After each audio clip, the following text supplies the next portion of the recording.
चलिए ठीक है। अब यहाँ से जो कहानी है वो किसकी है, अरिथमेटिक की है। और देखो होता क्या है, आजकल उल्टा ट्रेंड चल रहा है, डीआई बच्चे कर ले रहे हैं, अर्थमेटिक में आकर के फंस रहे हैं। क्योंकि अर्थमेटिक क्या होता है, अगर आपका स्पीड दोस्तों सही नहीं, अगर आप प्रैक्टिस अच्छे से नहीं कर रखे हो, तो डेफिनेटली अर्थमेटिक में जो आपकी स्पीड है, मतलब जो नंबर ऑफ अटेम्प्ट्स है, वो गिरेंगे भाई।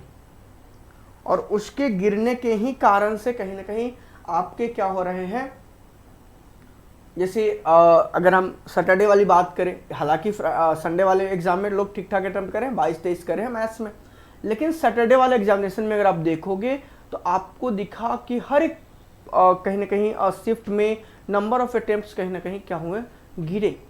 थर्ड शिफ्ट में तो भयानक गिरे, लेकिन बाकी शिफ्ट्स में भी क्या हुआ, नंबर ऑफ अटेम्प्ट्स गिरे थे। तो आपकी प्रैक्टिस जितनी बेहतर होगी, आप एग्जाम में उतना ही अच्छा परफॉर्म कर पाओगे। चलिए पहला क्वेश्चन देखते हैं अपना अर्थमेटिक का। कह रहा है कि A alone can complete a work in 16 days. A alone can complete a work in कितना, 16 डेज।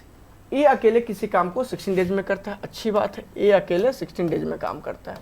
अब हमसे क्या कर रहा है, and efficiency of B is twice the efficiency of A. Twice the efficiency का मतलब समझते हैं, अगर हम एक काम करेंगे तो कोई दूसरा दो काम करेगा। तो एक काम करने वाले को जितना टाइम लगेगा, दो काम करने वाले को उसका कम समय लगेगा। बोलिए हाँ कि ना, तो आधा समय लगेगा। मतलब बी कहीं ना कहीं क्या कर रहा है, 8 दिन में काम कर ले रहा है। बोलिए हाँ कि ना।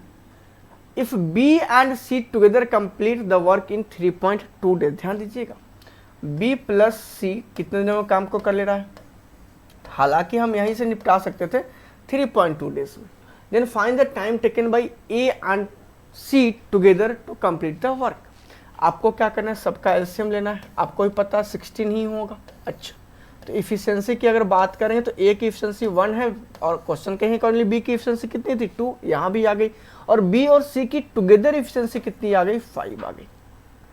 तो अगर हम सी की इफिशियंसी की बात करेंगे, इफिशियंसी ऑफ सी की बात करेंगे दोस्तों, तो इफिशियंसी ऑफ सी कितना आ जाएगा, सी की इफिशियंसी कितनी आ जाएगी, तो वो आ जाएगी दोस्तों, बता दो जल्दी से, 5 में से 2 घटा देंगे, 5 में से 2 घटा देंगे, तो ये कितना हो जाएगा, 3 की इफिशियंसी हो जाएगी। किसकी हो जाएगी, सी की। तो सी की इफिशियंसी अगर क्या हो गई, 3 हो गई दोस्तों। सी की इफिशियंसी कितनी हो गई, 3 हो गई। हमसे पूछा है ए और सी, तो ए और सी की इफिशियंसी क्या हो जाएगी, इफिशियंसी ए प्लस सी कितनी हो जाएगी, ये बता दीजिए। तो ये हो जाएगी 1 प्लस कितनी, 3। ये मैं डिटेल करके आपको बता रहा हूँ, आपको इतना नहीं करना है। तो कितनी हो गई, टोटल इफिशियंसी दोनों की कितनी हो गई दोस्तों, 4 हो गई। तो जब 4 हो गई और टोटल वर्क कितना है, 16, तो नंबर ऑफ जो डेज लेंगे, नंबर ऑफ डेज नहीं, ए प्लस सी जो काम को कंप्लीट करेंगे वो कितना हो जाएगा, 16/4, मतलब कि कितना हो जाएगा दोस्तों, 4 डेज आपका आंसर आ जाएगा। कितना आ जाएगा, 4 डेज। एकदम आसान तरीके से अर्थमेटिक को करने की कोशिश कीजिए, 4 डेज आपका करेक्ट आंसर हो जाएगा, जो कि ऑप्शन नंबर कितना में है, डी में। तो देखो दोस्तों, हमेशा अर्थमेटिक को इजी वे से अप्रोच करो, हमेशा क्वेश्चन कम समय में बनेंगे। ठीक है, ठीक है, आगे बढ़ते हैं। नेक्स्ट क्वेश्चन देखते हैं अर्थमेटिक सेक्शन का। हमसे कहा गया एक वेसल, क्या है दोस्तों, एक वेसल है, 60 litres of milk and water contain कर रहा है इन द रेशियो 3:2। तो वेसल है, अच्छी बात है, उसमें से कितना 60 लीटर है, और 60 लीटर में मिल्क है और कौन है, वाटर है। मिल्क है दोस्तों और कौन है, वाटर है। किस रेशियो में है, 3:2 के रेशियो में। ध्यान दीजिएगा, 3:2 के रेशियो में। तो टोटल सम इसका रेशियो इसका कितना हो गया, 5, और 5 किसको रिप्रेजेंट कर रहा है, 60 को। मतलब ये कितना टाइम्स है, 12 टाइम्स। ये बात तो क्लियर हो गई होगी, ये कितना टाइम्स है दोस्तों, 12 टाइम्स है। तो यहाँ पर भी 2 किसको रिप्रेजेंट कर रहा है, 24 को। ये आप कह सकते हो, तो हाँ सर कह सकते हैं। तो पानी कितना लीटर है, 24 लीटर है। और वहीं पर मिल्क की अगर बात करें, if you talk about the milk, it is nothing but 36 litre. ये कितना है दोस्तों, ये कितना है, 36 लीटर। इतनी बात हो गई। अब देखो, and 6 litres of water, 6 litres of water added to the vessel. अब 6 लीटर और हम वाटर लगा दिए इसमें, कितना लीटर दोस्तों, 6 लीटर। 6 लीटर वाटर लगा दे तो अब क्या हो गया, कुछ अलग क्वांटिटी हो जाएगी। आगे बढ़ते हैं। If half of the mixture is taken out and x litres of milk is added.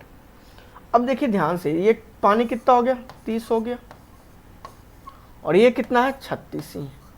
अगर हाफ निकाल लीजिएगा मिक्सचर से तो बचेगा कितना, आफ्टर टेकिंग आउट, आफ्टर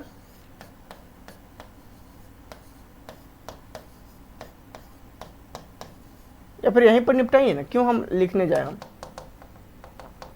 जब आधा आप निकाल ले रहे हैं तो आधा निकाल तो कितना निकला, यहाँ से भी आधा निकल जाएगा दोस्तों, यहाँ से भी आधा निकल जाएगा -18, या फिर कह लो कि आधा निकलने के बाद कितना हो जाएगा, आधा आधा बच जाएगा, ये भी तो कर सकते हो।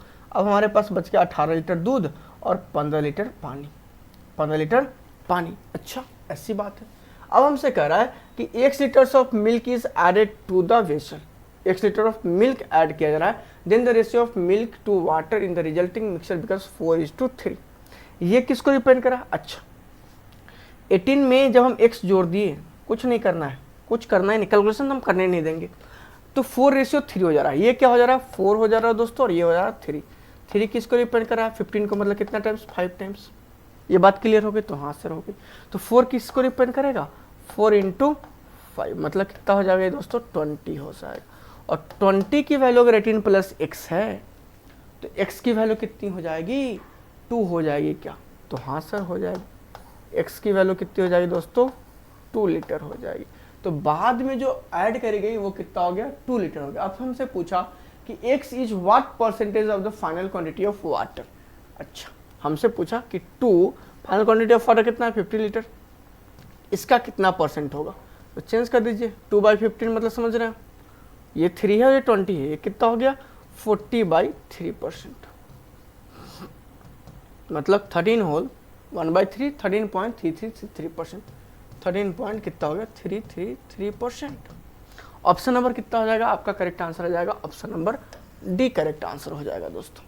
तो एकदम आसान तरीकों से अर्थमेटिक के क्वेश्चन को एकदम दोहराते जाइए, निपटाते जाइए दोस्तों, हैं।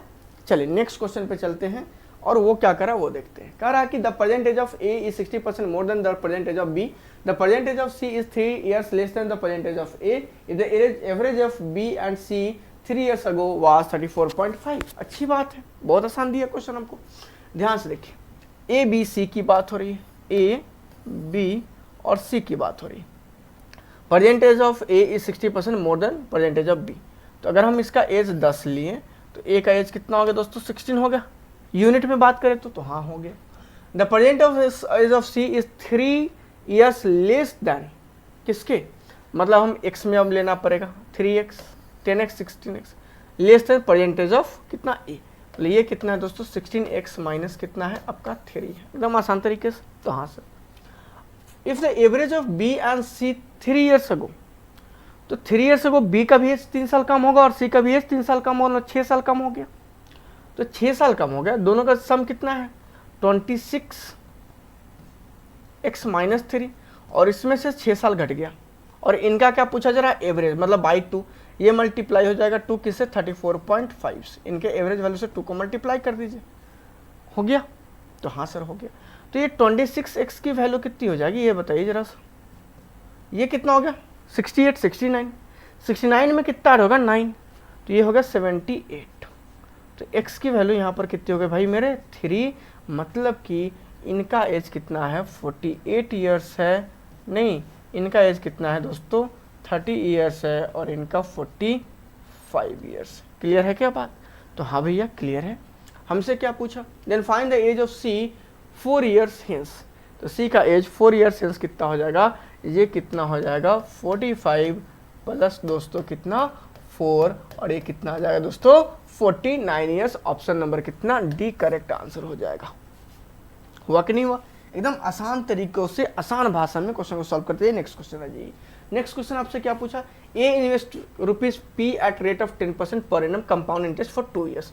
आपको पता है 2 साल में कंपाउंड इंटरेस्ट 10% के ये पे कितना हो जाता है, कंपाउंड इंटरेस्ट कितना हो जाएगा 21%। तो ए की कहानी कितनी होगी, ए को इंटरेस्ट कितना मिलेगा, and he received interest of rupees इतना। अच्छा ए को इंटरेस्ट कितना मिल रहा है 945, और एक्चुअल में कितना हो रहा है, तो 21% ऑफ किसका P, ये वैल्यू कितना है 945 है। तो 945 अगर 20 कितना 1% है दोस्तों, तो 100% कितना होगा, तो P की वैल्यू कितनी हो गई 945 कितना दोस्तों 21% है, परसेंट की वैल्यू ऊपर में 100 चली जाएगी। अब 21 से कटेगा कि नहीं कटेगा, ये देखिए 21 4 जा 84, तो बचा कितना 10, ये हो गया 5, तो ये कितना हो गया 4500। आपकी किसकी वैल्यू आ गई दोस्तों, पी की वैल्यू कितनी आ गई 4500। ठीक है, अब क्या करा, if you invest rupees P plus P minus, अब इन्वेस्टमेंट कितना हो गया, इन्वेस्टमेंट कितना हो गया दोस्तों, नया इन्वेस्टमेंट की बात करी जा रही है, और ये कितना पी माइनस 500, पहले था 4500, उसमें से 500 कट गया, तो अब कितना इन्वेस्टमेंट हो रहा है 4000 रुपया, कितना 4000 रुपया, R% per annum simple interest in 3 years and the amount he receives. तो इंटरेस्ट कितना हो जाएगा दोस्तों,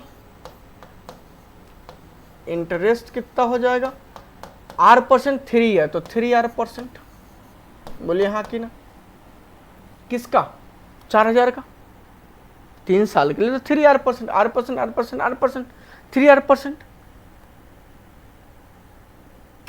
तो अमाउंट कितना हो जाएगा 100 प्लस 3R% ऑफ किसका 4000, बोलिए हाँ कि ना 4000। तो कहोगे सर आप 4000 में क्या करो कि ये जो परसेंटेज है उसका 00 काट दो, तो हाँ सर काट दी। तो अमाउंट अब हमारे पास है कितना, अमाउंट इसको रिसीव हो रहा है 5440, 5400 दोस्तों 40, और ये वैल्यू कितना हो गया 100 जोड़ 3R गुना कितना दोस्तों 40, गुना कितना हो गया 40।